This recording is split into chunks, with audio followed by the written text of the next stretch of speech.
안녕하세요. 소울트림입니다. 혹시 그거 아세요? 목사가 없는 교회가 있다는 사실?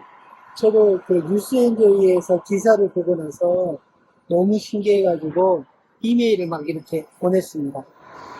참 궁금합니다. 어떻게 예배를 드리는지, 또 어떠한 형식으로, 어떠한 구조로 되어 있는지, 어떠한 시스템으로 운영이 되는지, 이런 것들을 하나하나 물어보고 한번 파헤쳐 보도록 하겠습니다.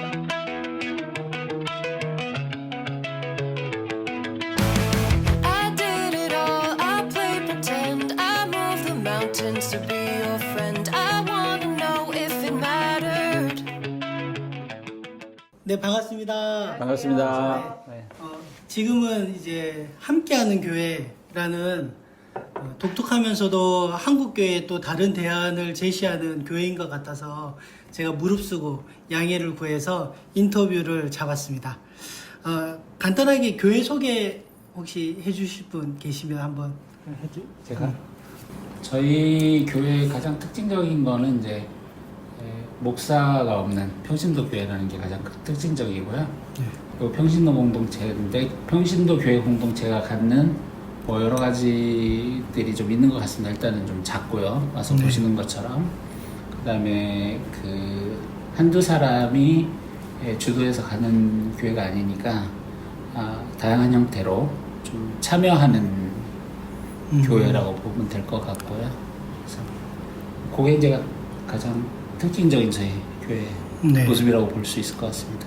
먼저 첫 번째는 탄생 배경이 궁금합니다. 왜냐하면 그 설문 그 기사에 보면 30년간 섬겼던 교회를 떠나게 된 계기에 대해서 뭐 간략하게는 적혀 있지만 그래도 한번 듣고 싶거든요. 그 갈등이나 이런 것이 없으면서 떠날 수 있었던 것은 일단은 저희가 이제 제 같은 경우는 이제 대학부, 청년부, 성년부의 이 과정을 통해서 이제 저희의 의사결정 구조는 굉장히 이제 수평적인 관계 속에서 의견을 제시하고 그 의견이 이제 공동체가 받아들이는 그런 구조였는데 제가 이제 교회의 어떤 제도 안으로 들어오면서 이제 점점점 그런 벽이 좀 있었다는 걸 느꼈고요. 저희는 동력자적인 어떤 교회를 생각을 했던 거죠. 그런데 이제 그 교회의 어떤 구조 안으로 들었을 때는 굉장히 이제 권위주의적인 구조였고 어떤 그 의사에 대해서 이야기를 했을 때 그것이 반영되지 않는 전형적인 일반 교회의 모습을 보였기 때문에 저로서는 교회를 떠날 수밖에 없었던 제일 큰 원인이었던 것 같습니다. 제가 궁금한 게 드는 게 이제 권위라는 게 불편하신 건지 아니면 어떤 문제적인 사안에 있어서 그 권위 때문에 부딪히는 건지. 네, 그것은 이제 이런 거죠. 저희가 이제 동력자라는 것은 서로가 서로의 그런 의사도 존중하고 그 속에서 일종의 이제 협업도 하고 그런 의사 결정 자체가 한 사람에서 좌지우지 되는 것이 아니라 같이 의견을 모아서 그렇게 교회의 방향을 이제 끌고 가야 된다고 저는 생각을 하고요. 그런데 이제 그 지금의 제도권 교회에서는 아무래도 뭐 담임 목회자가 그 주도권을 끌고 가고 이제 그렇게 됐을 때 어떤 아이디어나 혹은 문제점이 있다 하더라도 그것을 이야기했을 때 전혀 받아들이지 않는 구조라는 거죠. 질문을 받으니까 제가 그런 네. 생각이 드는데 이제 그에 대한 답변을 저도 이렇게 생각을 해보니까 아까 이제 그 청년대학부 시절 말씀을 해주셨었는데 같이 함께하는 것이다라는 것이 이제 몸에 좀 익었고 그것이 청년대학 시절 젊은 시절에 우리가 신앙을 하면서 우리가 읽어온 성경이거든요. 네. 그러니까 좀 거창하게 말하면 신학적으로도 목사는 제도 자체를 거부하는 것은 아니지만 역할에 따른 그 기능들이 있는데 대한민국의 많은 교회들이 아무래도 이제 제도권 교회들이 특히 작년으로 넘어가면 네. 당회 그것도 한국의 많은 교회들은 당회장 중심으로 운영되다 보니까 네. 불가피하게 권위 구조가 되고 권력을 많이 가지는데 그거에 비해서 그 역량을 좀 선하게 잘 활용하는 케이스가 꼭 많은지 이제 이런 이제 저희들이 배움 속에서 네. 물론 이제 각자 조금씩 이제 불만들도 있을 수 있고 뭐 부딪히는 조그만 사건도 있었을 수 있지만 그게 이제 결정적인 어떤 큰 뭐 분쟁이나 다툼이 아니라 결국 교회에 대한 어떤 건강한 교회, 바람직한 교회에 대한 생각들이 이렇게 하나씩 고민되고 그게 모아지면서 이제 나오게 된 것 같고요. 다만 이제 개인들의 경험치들은 조금씩 다를 수는 있겠죠. 네. 그 나오시고 나서 그 기사에 보니까 초기에 책 모임을 통해서 시작했다고 하는데 그 과정에서 반복적으로 붙들었던 뭐 핵심 질문이라든지 아니면 이 책이 참 이 공동체를 형성함에 있어서 영향을 줬다든지 그런 게 있을까요? 초기 책 모임은 한 아파트에 같이 살고 있는 4가정이 모여서 자주 이제 같은 교회고 같은 구역이고 자주 모여서 얘기를 하다가 이제 그런 책을 이제 소개를 받고 춘천 예수총교회에서 했던 책을 소개를 받고 이제 했었고요. 저희가 이제 이번에 그 교회 10주년 책을 이제 10주년 기념해서 이제 책을 쓰자고 해서 썼거든요. 네. 거기에 이제 그런 내용이 나옵니다. 나오는데 얘기했던 것 중에 제일 이제 뭐 첫 번째 얘기한 거는 21세기 평신도 신학, 폴 스티븐스 목사님의 그 책하고 게르하르트 로핑크의 대조 공동체 예수가 원하는 공동체. 예수가 원하는 공동체. 그래서 이제 그 대조 공동체에 대한 이야기거든요. 그거는 한 3개 정도 있었던 것 같은데 네. 그 3개의 책이 어쨌든 좀 되게 크게 그거에 의해서 영향을 받았다. 이렇게 그렇게 기록은 했어요. 현재 저희가 이제 신입교를 허입하는 과정에 네. 그 폴 스티븐스 목사님이 쓰신 21세기 평신도 신학은 이제 필독 교재로 해놓기는 했습니다. 다만 이제 번역이 조금 좀 잘 된 것 같지는 않고 책 내용이 좀 어려워서 대안을 찾으려고 하는데 근본적으로 이제 평신도 신학에 대한 정리가 나름 잘 돼 있고 네. 거기에 보면 예를 들면 뭐 한 백성 그다음에 페레코레시스 형이 좋아하시는 그런 이제 어떤 개념 설명이나 그게 왜 초대교회의 핵심적인 교회의 모습인가 이런 것들이 설명이 돼 있거든요. 네. 저희한테는 이제 그 책이 지금 가장 기본서이고요. 네. 최근에 이제 교제하면서 로버트 뱅크스 호주 분이신데 목사님의 뭐 책들도 저희가 조금씩 읽고 있습니다. 두 번째는 예배 방식인데요. 그래서 이제 예배 나눔 이제 설교 이후에 나눔 시간이 있는데 구체적으로 어떤 순서와 방식으로 진행되는지 좀 설명해 줄 수 있을까요? 일단 저희는 좀 이제 메시지가 나에게 내가 지금 고민하고 있는 것과 어떤 부분이 맞닿아 있지 이런 것들을 좀 찾는 것 같고요. 그러니까 이제 뭐 오늘도 그랬지만 저도 이제 설교를 하는 입장에서 저의 부족함을 나눔을 해주는 어떤 형제님의 멘트가 또 그 묵상 나눔이 완성시켜 줄 수 있겠다 이런 기대를 좀 하게 되는 것 같아요. 네. 그래서 이제 저희가 되게 다양합니다. 그 묵상 나눔의 네. 그 얘기들이 굉장히 다양해요. 오늘은 좀 그렇게 다양하지는 않았는데 그래서 이제 그런 다양한 것들이 좀 나누어지면서 네. 미처 이제 설교자로서도 생각하지 못했던 부분이 나누어지기도 하고 그래서 좀 저희는 좀 그런 방식으로 뭐 어떤 것들 제한하지는 않고요. 네. 다양하게 듣고 있습니다.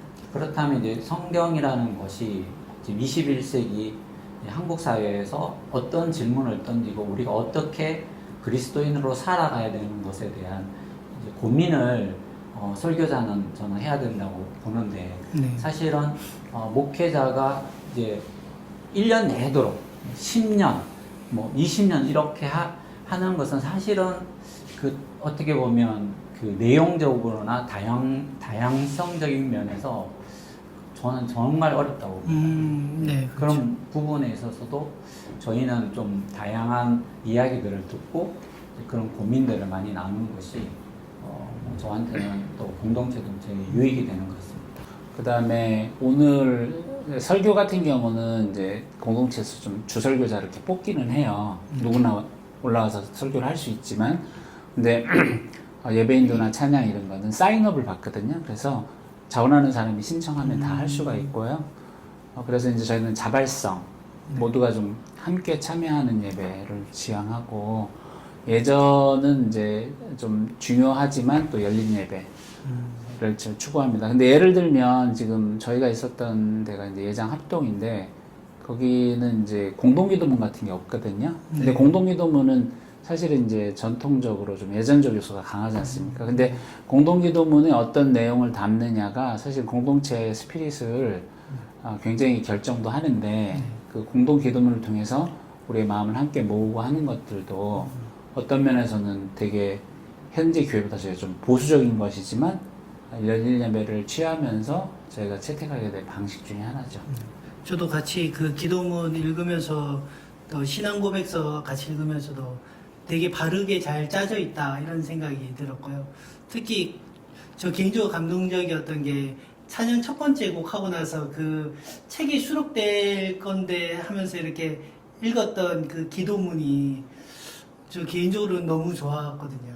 그래서 그런 방식들을 채택하는 것들이 그것도 어떻게 보면 다양성이다 생각이 들고요. 또 질문이 하나가 다 한 번씩은 설교자로 섰을 텐데 설교자로 섰을 때의 부담감이 있잖아요. 이게 바른 설교인가? 그런 것들을 하기 위해서 개인적으로 어떠한 노력들을 조금 하셨는지. 글쎄, 저는 우리 두 형제님과 다르게 저는 저의 한계를 늘 느끼거든요. 그래서 항상 제가 그전 교회에서 늘 목사님 설교 오늘은 20% 부족했다 이런 글을 저 혼자 스스로 그러곤 했는데, 제가 이제 최근에 이제 그런 생각을 한 거예요. 나의 설교는 정말 거의 한 80%는 부족하다 이런 생각을 하면서 이제 준비를 하고는 있는데, 그러게요. 뭐 어떤 노력을 하는지, 그러니까 기본적으로는 이제 준비하면서는 되게 다양한 뭐 책이나 이런 것들도 많이 참고를 하기도 하고, 좀 깊은 묵상 이런 것들을 하기도 하고, 뭐 주석서나 이런 것들을 보기도 하고, 뭐 관련된 책자들을 많이 찾는 것 같아요. 그런 게 뭐 어쨌든 기본인 것 같기도 하고요. 다른 사람은 몰라도 설교 준비하는 사람은 은혜를 받기는 합니다. 제가 그런 거는 좀 있는 것 같고, 고민하고 생각하고 또 뭐 책도 찾고 뭐 성경을 또 더 깊이 읽어보고, 다양한 그 번역의 그 책들, 이제 성경 책들도 이제 같이 좀 읽고, 저는 뭐 개인적으로는 그런 정도밖에 못합니다. 웬만한 설교자처럼 하시고 계시네요. 좀 부연해서 설명하자면 저희가 다 설교는 하지 않고요. 그러니까 10여 명 정도를 이제 뽑아서 상당수죠. 다수가 들어가 있는데, 그 이제 아까도 이야기했지만 신영복 선생이 이제 그 독서에 대해서 서삼독이라고 해서 첫 번째는 텍스트를 읽고, 두 번째는 필자를 읽고, 세 번째는 자기 자신을 읽는다, 그런 얘기를 했는데, 이제 그 저희가 이렇게 보면 교회에서 성경을 많이 읽기는 권장을 하더라도 그 사람이 왜 그거를 썼고 그런 부분에 대해서는 굉장히 좀 관심이 없었던 것 같아요. 근데 아까 이제 어떤 노력을 하냐 이렇게 했을 때 김호경 교수님이 말하신 그 신학적 상상력이라는 것이 그냥 마구잡이로 생각하는 것이 아니라 우리가 이때까지 굉장히 많이 배워왔던 텍스트 속에서 그것을 좀 확장하려고 하는 생각의 훈련, 이런 것들이 되게 저는 필요하다고 보고요. 그 설교자들이 그런 것들을 저희가 좀 많이 하는 것 같고, 거기에 아울러서 말씀드리고 싶은 것은 우리가 성경의 진리라는 것이 사실은 인문학적인 어떤 보편적 가치를 벗어나지는 않는다고 생각합니다. 그러니까 그 위에 존재하는 것이지 인문학적인 보편적 가치를 무시하고 이런 것은 저는 아니라고 보기 때문에, 저희가 아까도 제가 이제 피드백 시간에 말씀을 드렸지만은 사랑과 평화라는 그 보편적 가치에서 우리가 어떻게 하면 우리가 처해진 상황에서 그것을 더 그런 확장적 개념으로 나갈 수 있는가에 대해서 성경을 읽고 거기에 대해서 생각하고 거기에서 공부하고 거기서 더 고민해서 나가는 것이 이제 바람직한 설교라고 보고, 일반적인 이제 저희가 이제 교회 목사님들의 설교를 좀 들었을 때는 텍스트 속에서 그냥 끝나는 그런 부분들이 좀 많이 있어서 그런 부분 좀 아쉬운 것 같았습니다. 아까 이제 말씀 주신 거에 그냥 저는 조금 하나 더 덧붙이자면, 제 스스로가 초기에 설교할 때는 저 혼자 텍스트가 됐든 뭐가 됐든 많이 찾았어요. 그리고 어쨌든 직장 생활하고 삶이 있으니까 묵상할 거리들은 있고, 근데 제가 이제 한 10여 년 이렇게 지나면서, 예를 들면 오늘 같은 설교를 들으면 이 설교 자체가 저에게 공부가 돼요. 그러니까 그게 그 예배 중에 던져지는 메시지 측면으로도 제가 봤지만, 오늘 설교자가 마태복음의 본문 구조 분석을 하는데 저런 방식을 썼지 않습니까? 그러면 그거를 나름 차용해서 저도 동일하게 누가복음의 어떤 텍스트를 볼 때 그걸 이제 사용할 수 있거든요. 그래서 저는 저희가 지난 10년 동안 설교자들이 설교를 하면서 뭐 질적으로 더 좋아졌다 뭐 이런 거는 아니지만 서로에게 배움이 되면서 공동체가 조금 성숙해가고 뭐 발전해 간다? 뭐 그런 측면들이 있는 것 같습니다. 그래서 서로가 서로에게 좋은 자극이 되면서 그런 것들이 일종의 뭐 교육하는 프로그램처럼 보이지 않게 작동하고 있는 것이 아닌가 그런 생각도 하게 됩니다. 아마 초창기의 설교와 지금 설교가 좀 많이 달라지실 것 같고, 또 성장하셨을 것 같고, 또 부족한 부분이 있음에도 그것이 서로 보완돼서 나아간다는 거. 근데 누군가 이렇게 설교를 했지만 좀 부족한 부분들을 서로 헐뜯거나 무시하거나 폄하하는 게 아니라 그것을 보완해주고 성장해주고 하는 모습들이 되어가는 것 같아가지고. 그러니까 이제 아까 이제 말씀 나눔 얘기를 했었는데 이제 제 경험인데요. 제가 이제 설교를 했는데 사실 이제 설교를 할 때 그 내용을 넣을까 말까 고민을 많이 했어요. 그래서 이제 이 얘기를 하면 좀 더 약간 뭔가 이렇게 산만해지는 것 같아서 여기 얘기를 그걸 설교하지 않고 그냥 이제 그 다음에 이제 말씀 나눔 시간으로 돌아갔는데, 말씀 나눔 시간에 우리 상빈 형제가 제가 넣을까 말까 고민했던 얘기를 해줬어요. 그래서 제가 그때 너무 깜짝 놀랐거든요. 이게 이제 늘 저는 저의 부족한 이제 설교 또는 이제 좋은 설교지만 그것이 이제 사람들의 생각이 덧붙여져서 되게 완성이 되고 좀 더 좋아진다라고 생각을 했는데, 지금 이제 초창기 설교도 그렇지만 말씀 나눔도 훨씬 더 풍성해진 것 같긴 합니다. 그래서 그런 경험도 있었다. 네. 다음으로 좀 넘어가도록 하겠습니다. 세 번째는 의사결정인데요. 민주적 교회를 표방하는 것 같더라고요. 그래서 그 의사결정 과정에서 뭐 의견이 충돌될 수도 있고 또 뭐 상처를 서로 받을 수도 있고 한데, 어떤 절차로 그걸 또 조정하고 합의하는지 뭐 가능하면 구체적 사례가 있으면 좀 하나 들어주시면 더 좋을 것 같습니다. 그 민주적이라는 좀 정치 용어를 우리가 성경의 원리를 좀 풀어내서 어떻게 수용할 건가인데, 저희가 기본적으로 가지고 있는 거는 어쨌든 의사결정은 이제 공동체 전체적인 결정인데, 이 결정에 반대하거나 동의하지 않는 사람이 있을 수 있지 않습니까? 그렇죠. 그러면 그분들의 목소리, 그분들의 가진 생각과 마음을 어떻게 이 결정 과정에 반영할 건가? 이것이 공동체 결정을 바꾸게 하는 게 맞냐?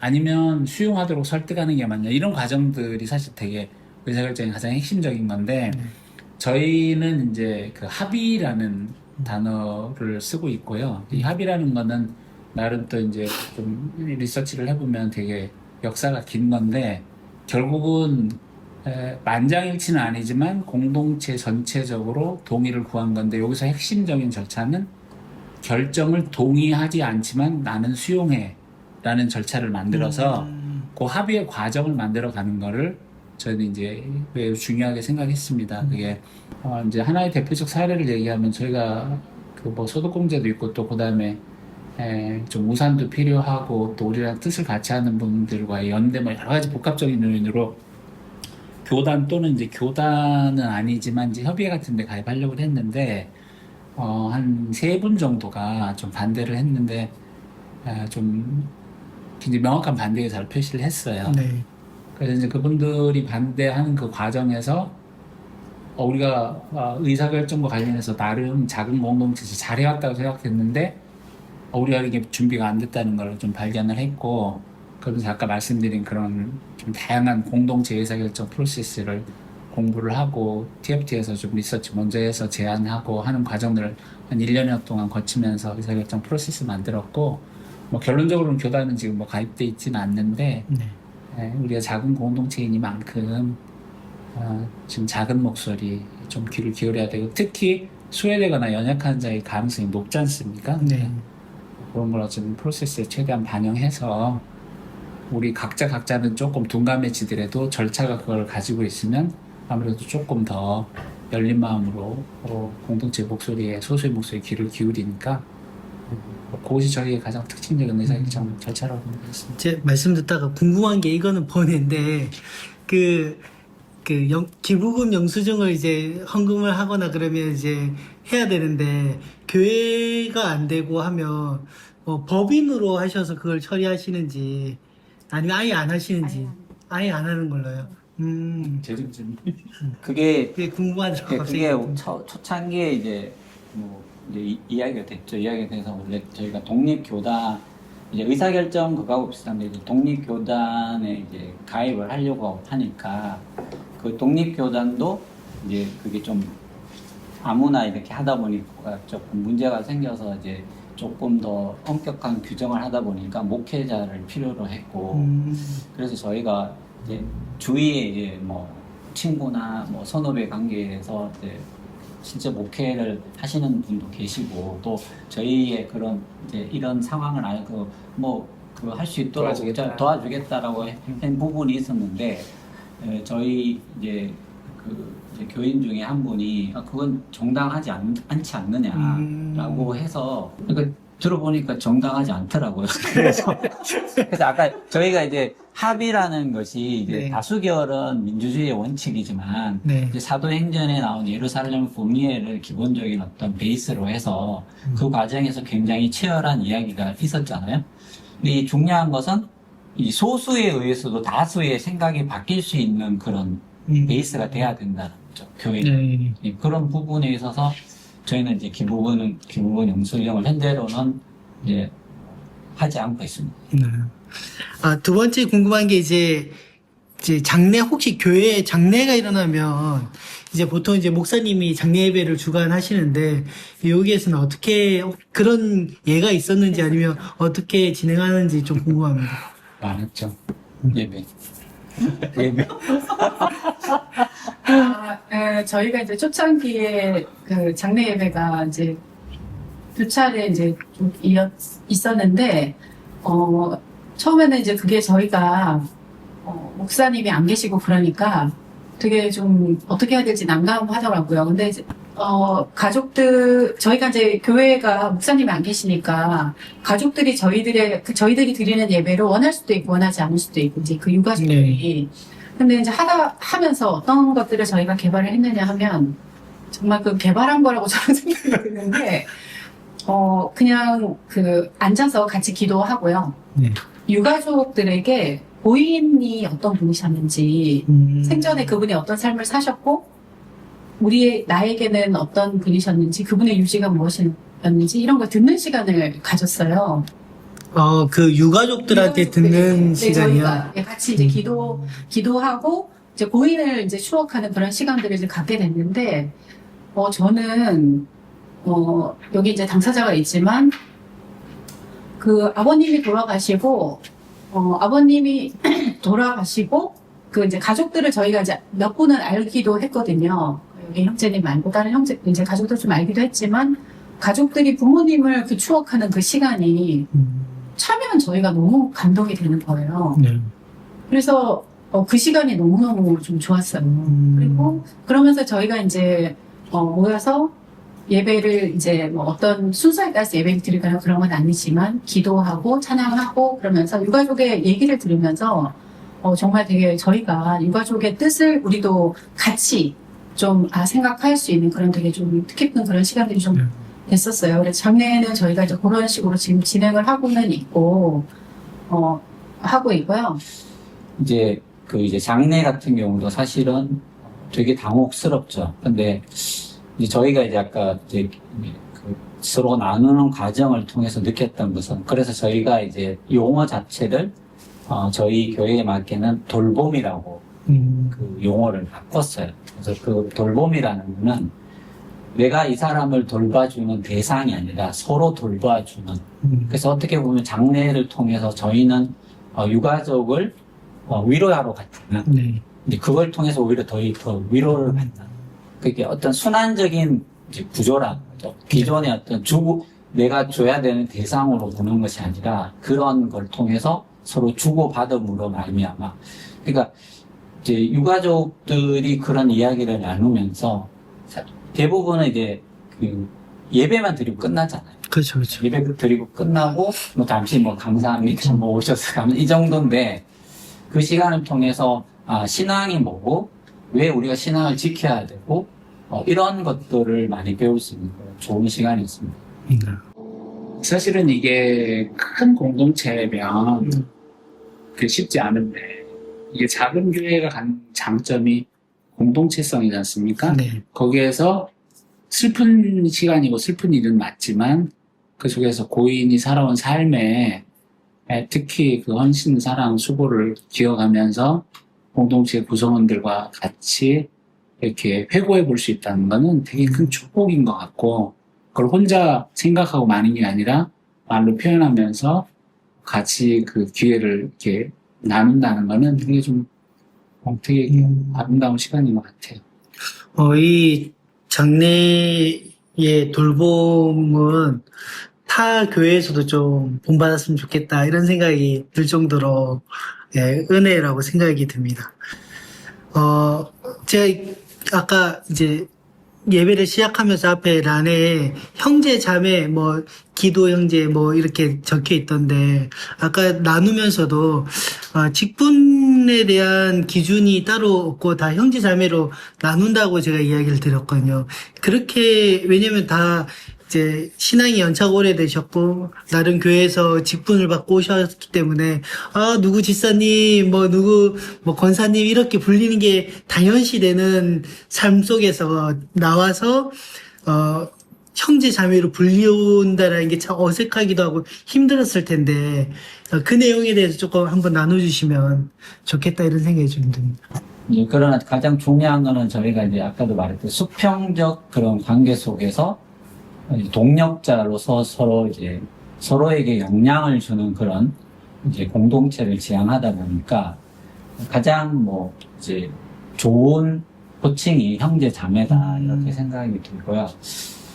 그리고 이제 사실 호칭이라는 게 이게 가져다 주는 의미가 저는 굉장히 크다고 보는데, 이제 어떻게 보면 이제 우리가 집사님, 만약에 권사님을 쓴다면 정말 새로 오신 분들은 더 어떻게 보면 더 이질적인 요소를 느낄 수 있는 부분도 있다고 생각해요. 그러니까 저희가 이제 가지고 있는 한계도 당연히 있지만, 어쨌든 그런 수평적인 속에서 이제 어떤 사람을 대하고 했을 때 형제 자매라는 것이 가장 의미가 있지 않은가 해서 저희는 따로 직분제는 두고 있지 않습니다. 예.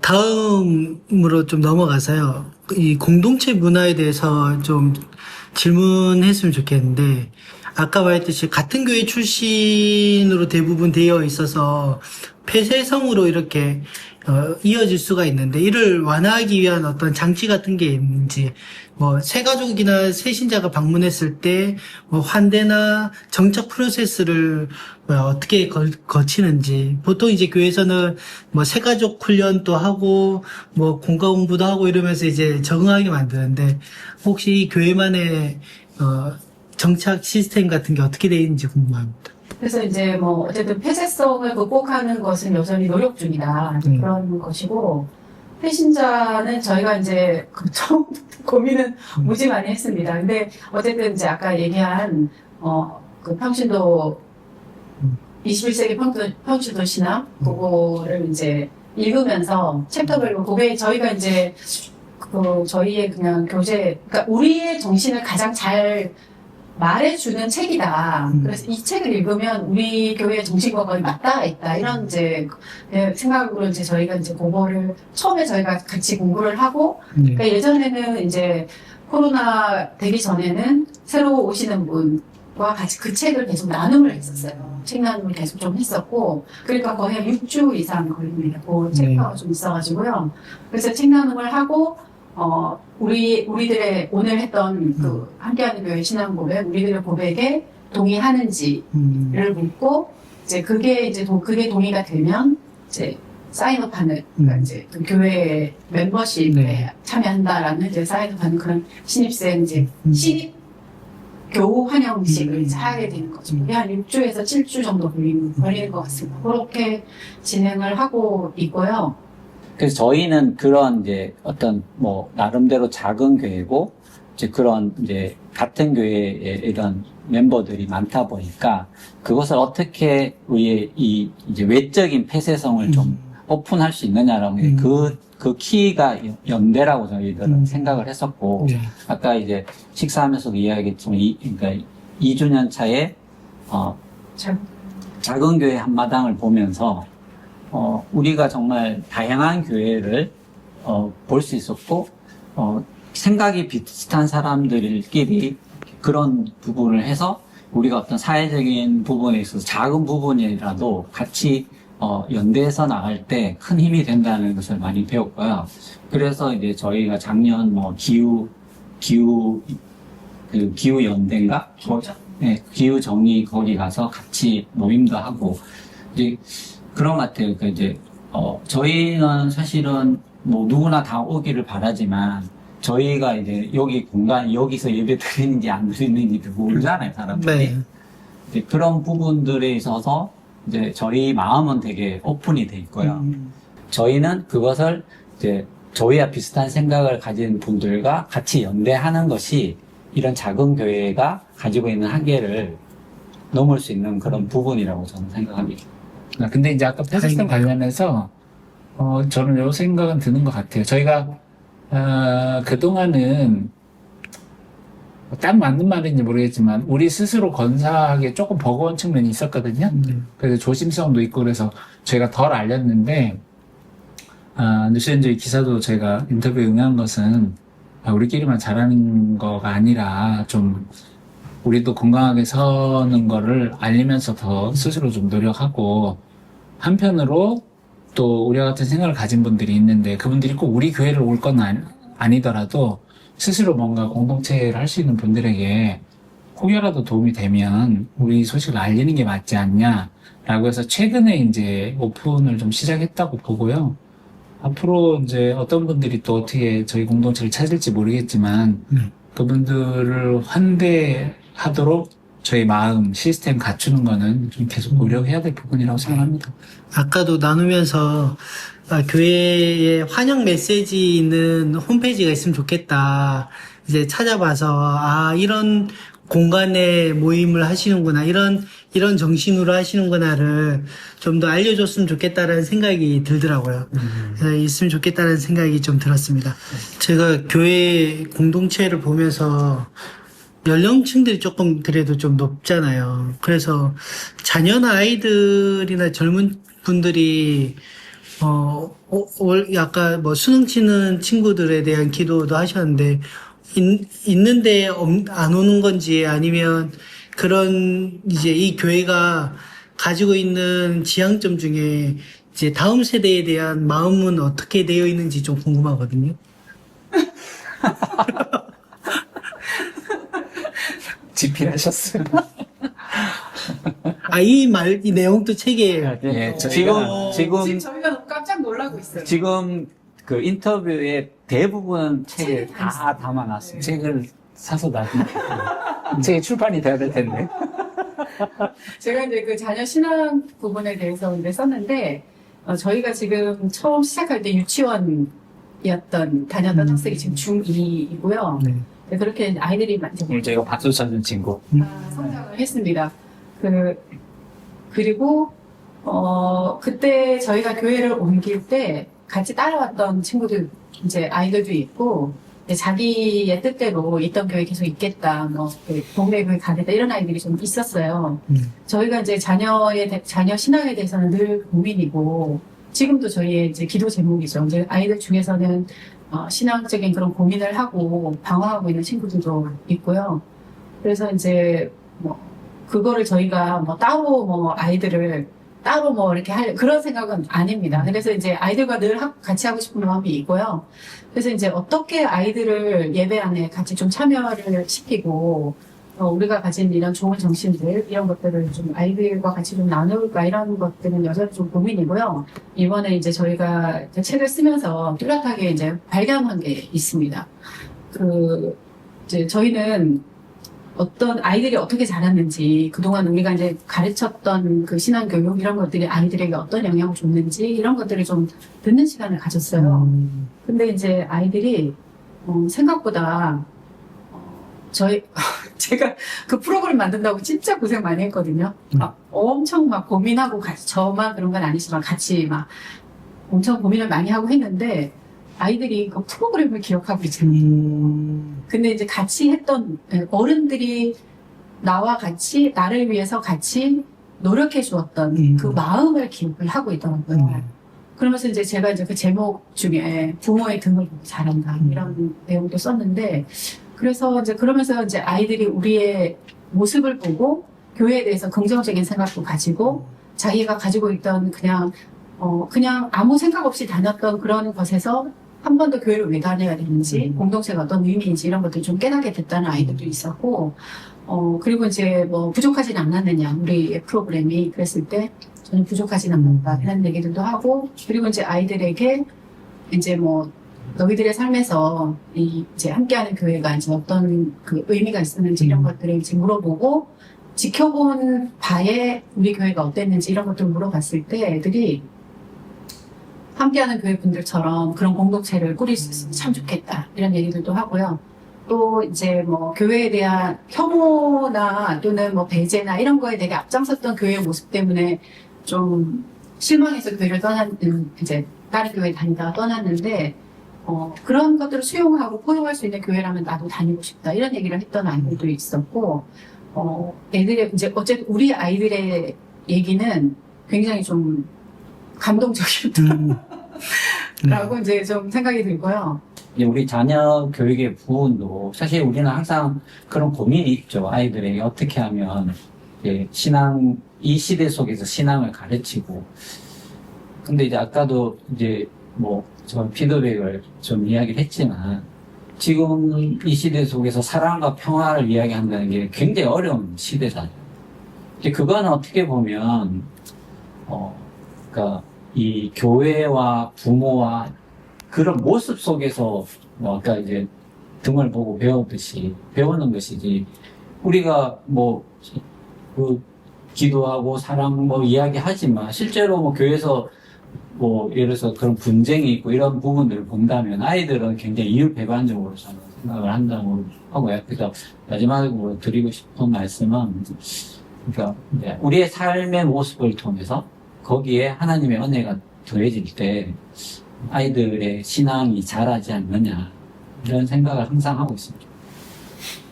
되게 좀 뭐랄까 원론적이고 좀 거대한 얘기 많이 하신 것 같아서, 저희가 지금은 애들은 없는데 나름 애들이 어리다가 이제 막내가 유치원 때라고 됐는데, 저희가 이제 파트를 나눠서 저 주일학교 교사들이 집중해서 그 교육하는 시간을 별도로 가졌거든요. 그래서 혹시 유튜브 채널을 어떤 분이 보시는지 모르겠는데, 자녀가 있는 분이 오셔도 뭐 역량면에서는 저희는 부족함이 없다는 생각을 하고, 다만 이제 다음 세대에게 신앙을 어떻게 전수하느냐는 내가 온전한 신앙으로 이 시대를 살아가는 것 이상으로 더 어려운 문제라, 그거는 참 계속 기도하고 뭐 함께 만들어 가야 되는 거고, 다만 이제 저희의 지향점은 아까 저희 신앙고백 12개 중에서 같이 읽으셨지만 구조에, 저희는 이제 자녀들을 그리스도 안에서 양육하는 거를 특권이자 의무라고 이제 기본적으로 생각합니다. 그래서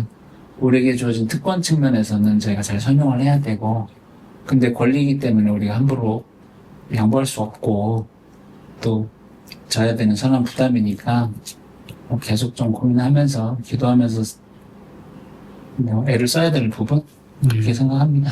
그리스도인으로 살아가는 어떻게 살아갈 것인가 그리고 이게 뭐 자녀 앞에서 또는 어쨌든 하나님 앞에서지만 자녀들은 뒤에서 그걸 보고 이제 자라는 거니까요.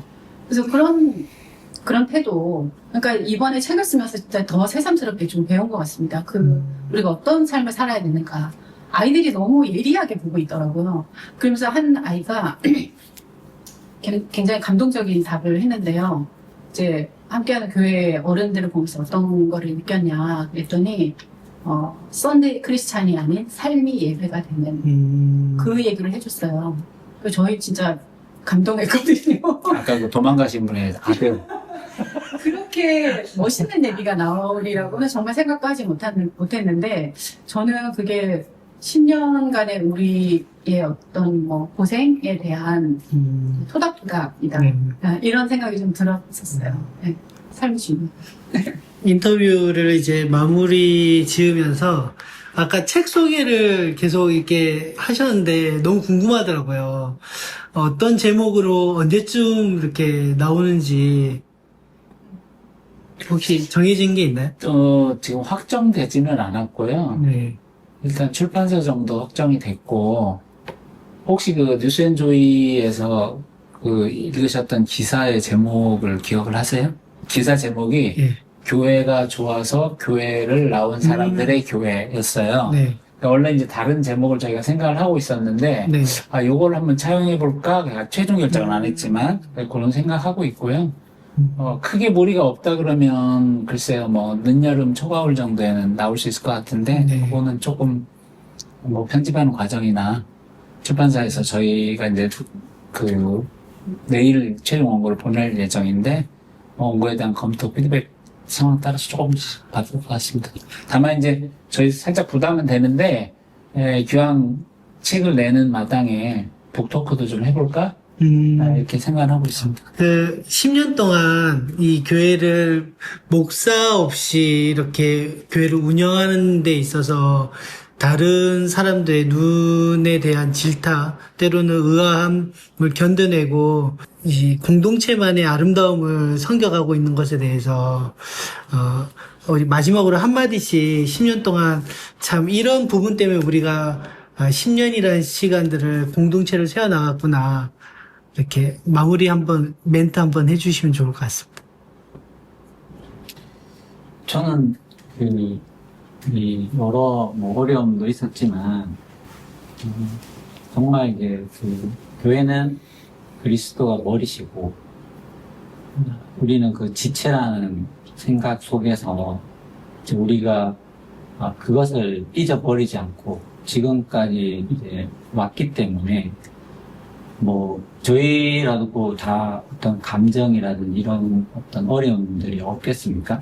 그거는, 어떻게 보면 우리가 이제 살아가는 세상 속에서 발생되는 여러 가지 일인데, 그것을 이제 지켜낼 수 있는 것은, 진정한 어떤 신앙인으로서, 가져야 될 어떤, 책임과 의무, 이것 앤드, 아까 말씀드렸듯이 우리가 처음에 시작할 때 교회란 무엇인가, 우리는 어떤 교회를 이루어 나갈 것인가, 이 질문을 지금도 계속하고 있기 때문에 저희가 여기까지 왔고 앞으로도 그 질문을 계속 던지면서 가지 않을까 이런 생각을 합니다. 이제 어쨌든 이제 거대한 얘기고요. 저는 그냥 개인적인 것으로는 함께하는 사람들이 있었다. 그래서 가능했다.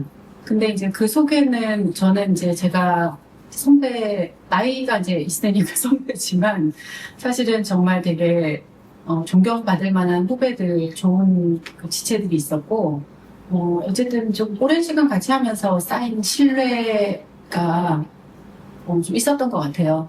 그런 거. 그래서 저는 함께 하지 않았다면 하지 못했다. 이런 생각하고 있습니다. 질문하실 때 이제 외부의 시선을 말씀 주셨는데, 초기에는 저희도 좀 긴장감이 있었는데, 별거 아니구나 이렇게 많이 생각하시는 것 같아요. 그래서, 외부의 시선 별로 저희가 의식 안 하고 우리끼리만 잘하면 돼서 이제 그런 긴장감은 시간이 지나면서 많이 해소가 됐던 것 같고, 우리끼리는 사실은 이제 제일 중요한 거는 다들 이제 부족한 부분이 있지 않습니까? 더구나 이제 작기 때문에 뭐 좀 부딪힐 수 있는 부분들이 있는데, 근본적 신뢰, 각자 우리 구성원들이 하나님 앞에서 또 교회 안에서 이웃과 함께 살아가는 그것에 대한 이제 근본적 신뢰가 있으니까 그걸 가지고 서로 이제 때로는 뭐 지지고 싸우고 그러지만 또 동지가 되고 동료가 되고 뭐 그렇게 살아온 것 같고요.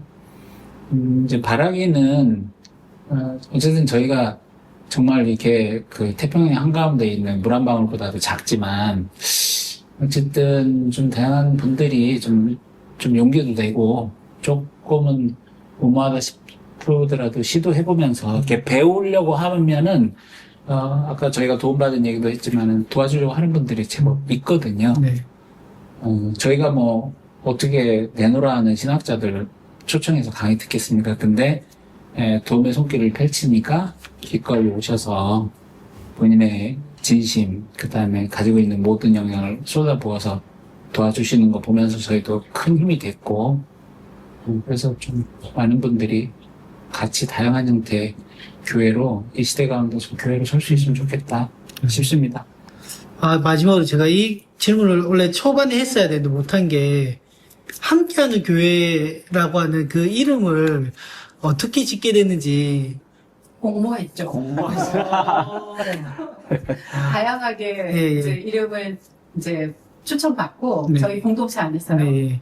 그래서 이제 그걸 가지고 투표를 또 했죠. 숙경자매가 숙경이가. 숙경자매가 전했고, 함께 하는이 주는 의미가 다양하게 있을 수 있잖아요. 네. 그러니까 어쨌든 제일 많이 투표를 받았고, 네. 그 다음에 하나님과 함께, 지체들과 함께, 이웃과 함께. 이 세 가지를 담는 이 함께가 저희들한테 굉장히 공감을 많이 얻으면서 제일 많은 표를 얻었어요. 그래서 함께하는 교회로 저희가 하게 됐죠. 네. 그럼 마무리 제가 멘트하고 마치도록 하겠습니다.